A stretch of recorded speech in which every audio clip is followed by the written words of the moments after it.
أعوذ بالله من الشيطان الرجيم. بسم الله الرحمن الرحيم.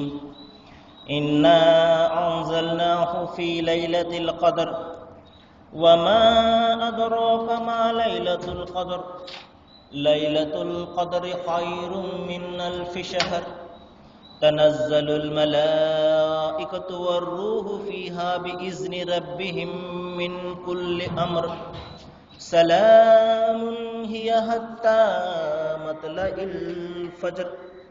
సదకల్లాహుల్ అజీమ్. అనంత కరుణామయుడు, అపార కృపాశీలుడు, పాలకుడు, పోషకుడు, సర్వలోక ప్రభు అయిన అల్లాహ్ శుభనామంతో ప్రారంభిస్తున్నాను. సోదరులారా, సోదరీమణులారా, అయ్యలారా, అమ్మలారా, అస్సలాము అలైకుం రహమతుల్లాహి వబరకాతుహు. సర్వలోక ప్రభు అయిన అల్లాహ్ మనందరి జీవితాలలో శాంతి శుభాలను కురిపించునుగాక. ఆమీన్. ఇంతవరకు మీ ముందు మానవులందరి మార్గదర్శక గ్రంథం, మనందరి ప్రభువు దైవం అల్లాహ్ అవతరింపచేసినటువంటి చివరి మార్గదర్శక దైవ గ్రంథం దివ్య ఖురాన్ నుండి ఒక అధ్యాయాన్ని, కొన్ని అరబీ వాక్యాలను మీ ముందు చదివి వినిపించాను. దీని అనువాదాన్ని వినండి. మేము ఈ ఖురాన్ను ఒక ఘనమైనటువంటి రాత్రి యందు అవతరింపజేశాము. ఆ ఘనమైన రాత్రి ఏమిటో మీకు తెలుసా? ఆ ఘనమైన రాత్రి 1000 నెలల కంటే కూడా ఎంతో గొప్పదైనటువంటి రాత్రి. ఆ రాత్రి ఆత్మ మరియు దైవదూతలు తమ ప్రభువు అనుమతితో ప్రతి ఆజ్ఞను తీసుకుని అవతరిస్తారు. ఆ రాత్రి అంతా తెల్లవారే వరకు పూర్తిగా శాంతి శుభాలే అవతరిస్తూ ఉంటాయి. సోదరులారా, ఒక చక్కటి అధ్యాయాన్ని గురించి ఇక్కడ మనం విన్నాము. దీనినే లైలతుల్ ఖదర్ అని పిలవడం జరిగింది. దీని అర్థం ఏంటంటే ఘనమైనటువంటి రాత్రి అని. రంజాన్ మాసం యొక్క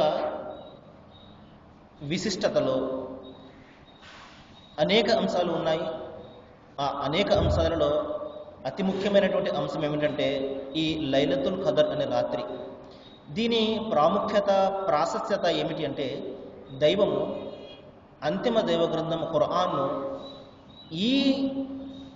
ఈ లైలతుల్ ఖదర్, ఈ ఘనమైనటువంటి రాత్రి అందే ఆయన అవతరణ చేయడం ప్రారంభం చేశాడు.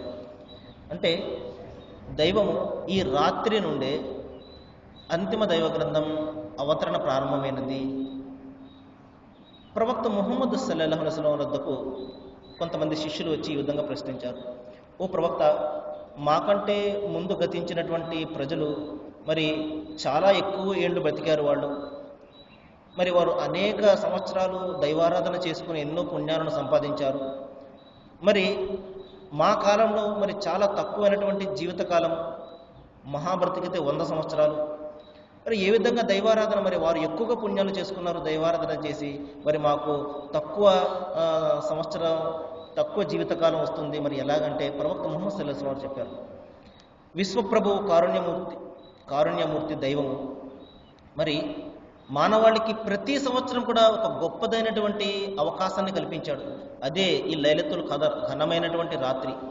మరి ఎవరైతే ఈ రాత్రి జాగారం చేస్తాడో, మరి దైవం అతనికి 1000 నెలలు అతను ఆరాధన చేసిన దానికంటే కూడా ఎక్కువ పుణ్యాన్ని ఇస్తాడు అని ప్రవక్త ముహమ్మద్ సల్లల్లాహు అలైహి వసల్లం చెప్పడం జరిగింది. విశ్వప్రభు అల్లాహ్ కూడా అదే మాటను ఇక్కడ చెప్తున్నాడు. మేము ఈ ఖురాన్ను ఘనమైనటువంటి రాత్రిలో అవతరింపజేశాము. ఆ ఘనమైనటువంటి రాత్రి ఏమిటి? మరి అది 1000 నెలల కంటే కూడా గొప్పదైనటువంటి రాత్రి. ఎందుకు అంటే ఆ రోజే ఆత్మలందరికీ, అంటే దైవదూతల అందరికీ కూడా మరి నాయకుడైనటువంటి హజరత్ గబ్రియల్ దూత, దైవదూతలు అందరూ కూడా ఆ రోజున ప్రతి ఆజ్ఞను తీసుకుని అవతరిస్తారు. ఇది ఎప్పుడు వస్తుందండి? ఈ రాత్రి ఎప్పుడండి అంటే ప్రవక్త ముహమ్మద్ సల్లల్లాహు అలైహి వసల్లం చెప్పారు, ఇది రంజాన్ మాసం చివరి 10 రోజులలో బేసి సంఖ్యలో వస్తుంది. అంటే 21వ రాత్రి కానీ, 23వ రాత్రి కానీ, 25వ రాత్రి కానీ, 27వ రాత్రి కానీ, 29వ రాత్రి కానీ, ఈ విధంగా 5 రాత్రులలో దీని అన్వేషణ చేయండి అని ప్రవక్త వారు చెప్పారు. అందుకనే మరి రంజాన్ మాసంలో చివరి 10 రోజుల్లో మరి అన్ని మస్జిదుల్లో కూడా మరి విశ్వాసులు ముస్లిం సోదరులు ఈ జాగరణ చేయడం జరుగుతుంది. అయితే సోదరులారా, జాగరణ ఏ విధంగా చేయాలి? సహజంగా జాగారం అనగానే ఏదో ఒక విధంగా మనము మెలకువగా ఉండాలి అని చెప్పేసి భావిస్తుంటాం. సినిమాలు చూస్తూ, పేకాట ఆడుకుంటూ, లేకపోతే ఇంకోటి ఏదైనా నవల్స్ చదువుకుంటూ ఏదో విధంగా జాగారం చేయాలి, మెలకువగా ఉండాలి. కానీ సోదరులారా, జాగారం అంటే అది కాదు. దైవారాధన నిమగ్నమే ఉండాలి, దైవ గ్రంథాన్ని చదువుతూ ఉండాలి. మరి ఈ విధంగా దైవారాధనలో ఆయన నామస్మరణ చేసుకుంటూ, ఆయన గురించి మాటలు వింటూ, ఆయన గురించి మాటలు చెప్పుకుంటూ మరి ఈ విధంగా మన యొక్క జాగరం చేయాలి తప్పించి ప్రాపంచికమైనటువంటి వ్యవహారాల్లో మనము ఈ విధంగా జాగరం చేసినట్లయితే అది కేవలం మెలకువగా ఉండడంతో సమానమవుతుంది. కానీ దైవారాధనలో దేవుని మార్గంలో అది జాగరం అవ్వదు. మనం చాలామందిని చూస్తుంటాం, ముస్లిం సోదరులు కానివ్వండి, బయట రోడ్ల మీద తిరుగుతూ ఉంటారు. ఈ విధంగా ఏదో ఒక విధంగా మెలకుగా ఉండడం అనేది దీని ఉద్దేశం ఇంత మాత్రం కూడా కాదు సోదరులారా. దీని ఉద్దేశం ఏమిటంటే ఆరాధన చేయాలి, దైవం యొక్క ఆరాధన చేయాలి. ఇందులో ఈ విధంగా చేసినప్పుడే దాని యొక్క నిజమైనటువంటి లక్ష్యం అది సిద్ధిస్తుంది. కాబట్టి ఈ విధంగా ఈ ఘనమైనటువంటి రాత్రి చివరి 10 రోజుల్లో బేసి సంఖ్యలో మీరు అన్వేషించండి అని చెప్పేసి ప్రవక్త వారు చెప్పడం జరిగింది. తర్వాత సోదరులారా, ఇంకొక అంశం ఏమిటంటే, మనము అనేక రకాల అంశాల గురించి మనం మాట్లాడుకుంటున్నాము ఈ రంజాన్ మాసంలో. మరి నిన్న ఉపవాసాన్ని గురించి మాట్లాడుకున్నాము.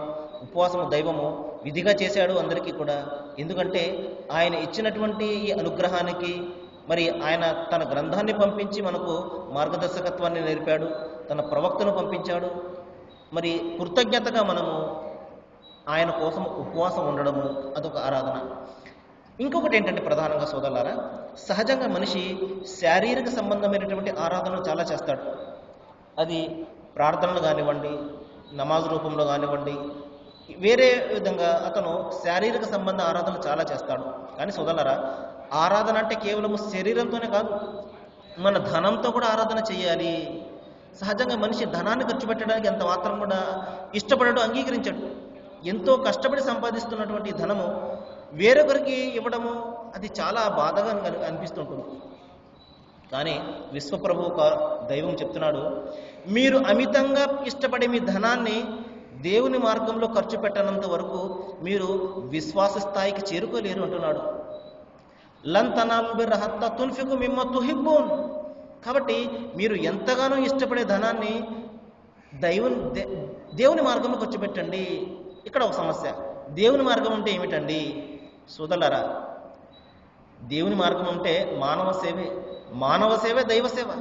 కాబట్టి సాటి మానవుల కోసము, బీదసాదుల కోసము, అనాథుల కోసము, వితంతువుల కోసము, మరి ఈ విధంగా మన సమాజం కోసం ఖర్చు పెట్టడమే దేవుని కోసం ఖర్చు పెట్టడం. ఆయనకి ఏంటంటే అవసరం? మనం ఆయనకు అన్నాన్ని తినిపించాలా, ఆహారాన్ని ఇవ్వాలా, గుళ్ళు గోపురాలు కట్టించాలా, ఆయనకి ఏమిటి అవసరము? కాబట్టి మన ఇష్టపడే మన ధనాన్ని ఆయన మార్గంలో ఖర్చు పెట్టడం అనేది, ఈ విధంగా సాటి ప్రజల కోసం ఖర్చు పెట్టడం అనేది దేవుని మార్గంలో ఖర్చు పెట్టడం. ఈ విధంగా ధనం పట్ల ఉన్నటువంటి ప్రేమను తగ్గించాలి మనము. ఈ విధంగా మన మనసులో దైవం పట్ల ఉన్నటువంటి ప్రేమ మరొక దాని మీద మనకు ఉండకూడదు. మరి ఈ ఉద్దేశంతో జకాత్ అనే ఒక విధానాన్ని కూడా దైవం ఇక్కడ మనకు చెప్పడం జరిగింది. ఏ విధంగా అయితే నీవు దేవుని ప్రీతి కోసము, ఆయన సంతోషం కోసము నమాజు అనే ఆరాధన చేస్తున్నావో, అదేవిధంగా జకాత్ అనే దానాన్ని కూడా తప్పనిసరిగా నీవు ఇవ్వాలి అని చెప్పేసి దైవం నిర్దేశిస్తున్నాడు. సోదరులారా, ఈ జకాత్ అనే ఈ విధానం ఉంది చూసారా, ఇది ఎంతో ఉన్నతమైనటువంటి, అత్యుత్తమమైనటువంటి ఆర్థిక విధానాన్ని దైవం ఇక్కడ మనకు సెలవిస్తున్నాడు. మరి అన్ని రకాల ఆర్థిక సమస్యలకు పరిష్కారాన్ని మరి దైవం ఇందులో సూచిస్తున్నాడు. ఒకవేళ మనలో ప్రతి ఒక్కరం కూడా ఈ పద్ధతిని మనం పాటించినట్లయితే ప్రపంచంలో కూడా, మొత్తం ప్రపంచవ్యాప్తంగా ఒక్క బీదవాడు ఉండడు. ఎందుకంటే సోదరులారా, ప్రస్తుతము మన సమాజంలో, మన ప్రపంచంలో మొత్తం ధనమంతా కూడా సుమారు మరి 10% మంది వద్ద కేంద్రీకృతమైపోయి ఉంటుంది. 90% మంది బీదలు ఉంటారు, 10% మంది వద్ద మాత్రమే ధనం ఉంటుంది. ధనం ఈ విధంగా వాళ్ళ వద్ద పోగైపోతూ ఉంటుంది. పోగైపోతూ ఉంటుంది. కానీ ఈ ఇస్లాం దైవము ఇచ్చినటువంటి ఈ అంతిమ ధర్మము మరి ధన వికేంద్రీకరణను సూచిస్తుంది. ధనం కేంద్రీకృతం కాకూడదు ఒకళ్ళ వద్ద, అది వికేంద్రీకరణం జరగాలి, అందరి వద్ద కూడా అది చేరాలి. అందుకని దైవం ఇక్కడ జకాత్ అనే ఒక దానాన్ని ఇక్కడ సూచిస్తున్నాడు. ఇది పేదల యొక్క ఆర్థిక హక్కు. ఇది మనం ఏదో వారికి మరి ఏదో మనం వాళ్ళకి ఉపకారం చేస్తున్నట్టు కాదు సోదరులారా, ఇది వాళ్ళ హక్కు. వాళ్లకు సంబంధించినటువంటి ధనము మన వద్ద ఉండిపోయింది. మనం ఒక 100 రూపాయలు మనం సంపాదించామంటే మన ఖర్చులు పోను మన వద్ద ఒక 100 రూపాయలు మిగిలిపోయి ఉన్నాయంటే అందులో 2.5 రూపాయలు మరి పేదలకు సంబంధించినటువంటి ధనము మన వద్ద ఉండిపోయింది. కాబట్టి మనము వాళ్ళకి ఇచ్చివేయాలి. ఇది మన బాధ్యత, అది పేదల హక్కు. మరి చూడండి, ప్రపంచంలో మరి కోటాను కోట్ల మంది కోటీశ్వరులు ఉన్నారు. ఒకవేళ వీరందరూ కూడా తమ ధనం నుండి 2.5% వారు తీసి మరి పేదలకు పంచిపెట్టినట్లయితే మరి ప్రపంచంలో పేదరికం అనేది ఏదైనా మిగిలి ఉంటుందా? ఒకసారి ఆలోచించండి సోదరులారా. ఈ విధంగా పేదరికాన్ని నిర్మూలించడం కోసము అంతిమ దైవ గ్రంథంలో విశ్వప్రభు ఈ జకాత్ అనే దానాన్ని సూచిస్తున్నాడు. ఎంత అత్యుత్తమైనటువంటి మార్గాన్ని దైవం సూచిస్తున్నాడు చూడండి. ఈ విధంగా ఈ ఆర్థిక మాన్యం కానివ్వండి, బీదరికం కానివ్వండి మనం చూస్తున్నాము. మరి ఇంకా పుట్టబోయే బిడ్డ మీద కూడా సుమారు 10,000 అప్పు మన ప్రపంచంలో మన దేశంలో ఈ రోజున ఉన్నది. ప్రతి వ్యక్తి నెత్తి మీద 10,000 అప్పు ఉన్నది ఈ రోజున. ఈ విధంగా ఎందుకు జరుగుతుందంటే ధనం సంపాదించేవాడు మరింత కూడబెడుతున్నాడు, బేదవాడు మరింతగా బేదవాడైపోతున్నాడు. ఈ విధంగా ధనం ఒక చోట కేంద్రీకృతం కాకూడదు అంటే మరి దైవం సూచించిన విధంగా ప్రతి ఒక్కరూ కూడా మన ఖర్చులు పోను, మన వద్ద ధనం మిగిలిన ధనంలో మన వద్ద ఉన్నటువంటి ఈ నగల మీద తప్పనిసరిగా 2.5% తీసి మరి పేదలకు దానం చేసినట్లయితే ఒక్క బీదవాడు కూడా మన ప్రపంచంలో మిగిలి ఉండడు సోదరులారా. ఇంత ఉన్నతమైనటువంటి మార్గాన్ని దైవము మనకు జకాత్ రూపంలో మనకు ఇక్కడ సూచిస్తున్నాడు. అయితే సోదరులారా, ఇంకొక విషయం ఏంటంటే మీ ఇష్టం వచ్చిన అయితేనే దీన్ని చెల్లించండి, లేకపోతే లేదు అని దైవం చెప్పడం లేదు. తప్పనిసరిగా మీరు చెల్లించాలి. అఖీముస్సలాత్ వ ఆతుజ్ జకాత్, మీరు నమాజును ఏ విధంగా అయితే స్థాపిస్తున్నారో జకాత్ విధానాన్ని కూడా మీరు అనుసరించాలి. అప్పుడే మీరు నిజమైనటువంటి విశ్వాసులు అని దైవము ఇక్కడ చాలా ఖచ్చితంగా నిర్దేశిస్తున్నాడు. కాబట్టి మీరు ప్రతి ఒక్కరు కూడా మీ ధనంలో అప్పులు పోగా, ఖర్చులు పోగా మిగిలినటువంటి ధనంలో ఆ ఆభరణాలలో మరి 2.5% తీసి మీరు మీ బీదలకు సాధలకు ఖర్చు పెట్టాలి. తద్వారా ధనం పట్ల వ్యామోహం మీకు తగ్గుతుంది. ఇది తాత్కాలికమైనటువంటి ప్రపంచము. ఒక రోజున నేను నా ప్రభు వద్దకు మరలి వెళ్ళాలి, ఆయన నాకు ఇచ్చినటువంటి మహా అవకాశం ఇది, ఈ ధనం అనేది పేదలకు ఆదుకోవడానికి, నేను పుణ్యాలను సంపాదించుకోవడానికి దైవం నాకు ఇచ్చినటువంటి అవకాశం అని అప్పుడు భావిస్తాడు. మరి ఒక సందర్భంలో దైవం చెప్తున్నాడు, మీరు మీకోసం ఏ పనులు అయితే చేసుకుంటున్నారో వాటినన్నింటినీ మీరు అల్లాహ్ వద్ద చూస్తారు అంటున్నాడు. మనకు తెలియదు సోదరులారా, మనము రకరకాల పనులు చేస్తుంటాము. అందులో మంచి పనులు ఉంటాయి, చెడ్డ పనులు కూడా ఉంటాయి. ఏది మంచి ఏది చెడు అనేది మనకు కొన్ని సందర్భాల్లో తెలియదు. కానీ మనము చేసే ప్రతి పని కూడా మనము దైవం వద్ద మన మరణం తర్వాత చూసుకుంటాము. అది మంచి కానివ్వండి, అది చెడే కానివ్వండి, ప్రతి విషయం కూడా మనము మన దైవం వద్ద చూసుకునే రోజు రాబోతుంది. అదే విషయాన్ని ఇక్కడ చెప్తున్నాడు దైవము. మరి ఎవరైతే ఈ జకాత్ దానాన్ని ఎవరో వారికి దైవం చెప్తున్నాడు, ఎవరైతే వెండి బంగారాలను ప్రోగు చేస్తూ మరి వాటిని అల్లాహ్ మార్గంలో ఖర్చు పెట్టారో, జకాత్ దానాన్ని తీసి ఎవరైతే ఖర్చు పెట్టారో మరి అటువంటి వారికి భయంకరమైనటువంటి నరక శిక్ష ఉన్నది అన్న హెచ్చరికను వినిపించండి అని తన ప్రవక్తను దైవం సూచిస్తున్నాడు. ప్రవక్త ముహమ్మద్ వారు కూడా మరి చెప్పారు, ఎవరైతే ధనాన్ని సంపాదించి మరి ఆ ధనంలో పేదల హక్కు అయినటువంటి ఈ జకాత్ దానాన్ని ఎవరో మరి ప్రళయ దినాన్న ఆ ధనం అతనికి మహాసర్పమై అతని కంఠాన్ని చుట్టుకుని అతన్ని కాటు వేస్తూ ఉంటుంది అన్నారు. మరి ఎవరైతే బంగారాన్ని వెండిని సంపాదించుకుంటూ మరి అందులో జకాత్ అనే దానాన్ని ఇవ్వడో మరి ఆ వెండి బంగారాలతోనే అతన్ని నొసళ్ల మీద, వీపుల మీద వాతలు పెట్టడం జరుగుతుందని ప్రవక్త వారు హెచ్చరించడం జరిగింది. కాబట్టి సోదరులారా, ఈ విధంగా ఎందుకంటే నిర్దేశిస్తున్నాడు ఇంత కఠినంగా దైవము అన్న ప్రశ్న వచ్చిందనుకోండి సోదరులారా. ఎందుకంటే సమాజంలో అందరూ కూడా సమానంగా ఉండాలి, బీదరికం అనేది ఉండకూడదు. ఎవరు కూడా మరి తిండికి ఎవరు కూడా మరి మాడకూడదు సోదరులారా. మన పరిస్థితులు చూడండి, గిడ్డంగుల్లో గోదాముల్లో మరి క్వింటాళ్ళ కొద్దీ వరి కానివ్వండి, గోధుమలు కానివ్వండి, ఆ పందికొక్కులకి ఆ ఎలకలకి ఆహారం అయిపోతుంటాయి. అవి పాడైపోతే సముద్రాల్లో పాడేస్తుంటారు. కానీ ఆకలిగా ఉన్న వాళ్ళకి మరి అది పంచిపెట్టడానికి కూడా మన చట్టాలు ఒప్పుకోవు. ఎంత భయంకరమైనటువంటి పరిస్థితి చూడండి. ఒకవైపు ఎవరికీ లేకుండా అవి వృధాగా పోతున్నాయి, మరొక వైపు మరి తిండి లేకుండా మలమలమాడే అభాగ్యం మనము ప్రతిరోజు కూడా చూస్తున్నాం. మరి ధనమంతా కూడా ఒకచోట కేంద్రీకృతం అయిపోతుంది. ఉన్నవాడు మరింతగా ఉన్నవాడు అయిపోతున్నాడు, కానీ పేదవాడు మరింత పేదవాడుగా అయిపోతున్నాడు. ఈ విధంగా సమాజంలో ఈ ఆర్థిక అసమానతల్ని తొలగించి సమతుల్యతను సాధించడం కోసము దైవము ఈ జకాత్ అనే దానాన్ని నిర్దేశిస్తున్నాడు. కాబట్టి మనలో ప్రతి ఒక్కరం కూడా మన ఖర్చులు పోను, మన అప్పులు పోను, మన వద్ద ఏ ధనం అయితే మిగిలి ఉంటుందో అది 100 రూపాయలే కానివ్వండి, ఇంకా మన వద్ద మరి సుమారు 7.5 కాసుల బంగారం మన వద్ద ఉన్నట్లయితే, 7.5 కాసుల వరకు కూడా దైవము మరి జకాత్ దానాన్ని విధించలేదు. 7.5 కాసుల బంగారాన్ని మన వద్ద ఉన్నట్లయితే, లేకపోతే 52 కాసు తులాల వెండి మన వద్ద ఉన్నట్లయితే తప్పనిసరిగా మనము ఈ జకాత్ దానాన్ని ఇవ్వాల్సి ఉంటుంది. మరి 2.5% తీసి మనము బీదలకు సాధలకు పెంచిపెట్టవలసి ఉంటుంది. ఈ విధంగా ఎప్పుడైతే మనలో ప్రతి ఒక్కరం కూడా చేస్తారు, ఈ విధంగా ఈ టాటాలు, ఈ బిర్లాలు, వీళ్ళందరూ కూడా తమ ధనం నుండి, ఈ అంబానీలు తమ ధనం నుండి 2.5% తీసి బీదలకు పంచిపెట్టినట్లయితే సోదరులారా, మన సమాజంలో బీదరికం అనేది ఉంటుందా?